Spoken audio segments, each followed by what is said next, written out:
আসসালামু আলাইকুম ওয়া রাহমাতুল্লাহি ওয়া বারাকাতুহু। এখন আমি আছি পবিত্র মদিনার ৪ নম্বর গেট। ঠিক এই হলো নবীজির রওজা। আর এই যে ১ নম্বর গেট দেখছেন, এটা ওইখান দিয়ে সাধারণত রিয়াদুল জান্নায় প্রবেশ করা হয়।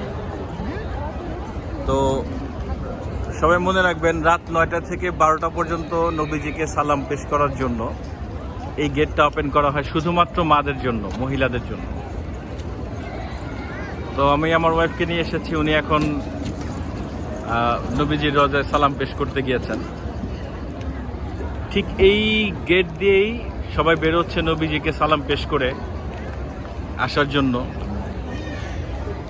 কথিত আছে যে নবীজি আশা করেন, যদি তোমরা মক্কা একবার আসো তবে আমাকে সালাম পেশ করতে এসো, আমি খুশি হই। এখানে আপনি না আসলে কোনো গুনাহ হবে না আপনার, কিন্তু নবীজি খুশি হবে, যিনি ইসলাম প্রচারের জন্য শরীরে রক্ত ঝরিয়েছেন, না খেয়ে থেকেছেন, দিনের রাস্তায় খরচ করেছেন, বিবি খাদিজার সমস্ত অর্থ, ব্যবসা বাণিজ্য সব দিনের পথে খরচ করেছেন। সেই নবী যিনি এখন পর্যন্ত আপনার যিনি উম্মতি করে কাঁদছেন, কি যে মায়া তার হৃদয়ের মধ্যে তার উম্মতের জন্য। যে নবী সবসময় উম্মতদের ফিকির করছেন, উম্মতদের সুখ দুঃখের কথা চিন্তা করছেন, উম্মতরা যেন জান্নাতে যায়। নবীজি বলেছেন, আমার একটা উম্মত জান্নাতে যাওয়ার আগ পর্যন্ত আমি কাঁদতে থাকবো, আল্লাহর কাছে ক্ষমা চেতে থাকবো।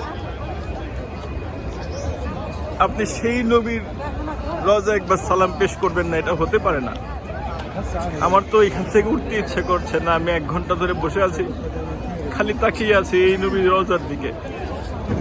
সকালে আমিও সালাম পেশ করেছি, আমার এখান থেকে উঠতে ইচ্ছে করছেই না। আমি সেই আজ থেকে ১৫-২০ বছর আগে আমি যখন এসেছিলাম, তখনও নবীকে রওজায় আমি জিয়ারত করেছি, সালাম পেশ করেছি। এতটা আবেগ ছিল না। দিন যত বাড়ছে আর কেন যেন আমার তার প্রতি আবেগ বেড়ে যাচ্ছে, ভালোবাসা হৃদয় থেকে আরো বেড়ে যাচ্ছে। এটা আল্লাহরই রহমত।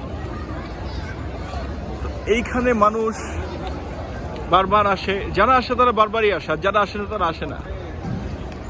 আমিও এসেছি, আপনারাও আসবেন ইনশাল্লাহ। অনেক সুন্দর জায়গা। আপনি যদি একবার আসেন, আমি কথা দিচ্ছি, যদি আপনি একবার আসেন আপনার বারবার আসতে ইচ্ছে করবে। ভালো থাকবেন সবাই।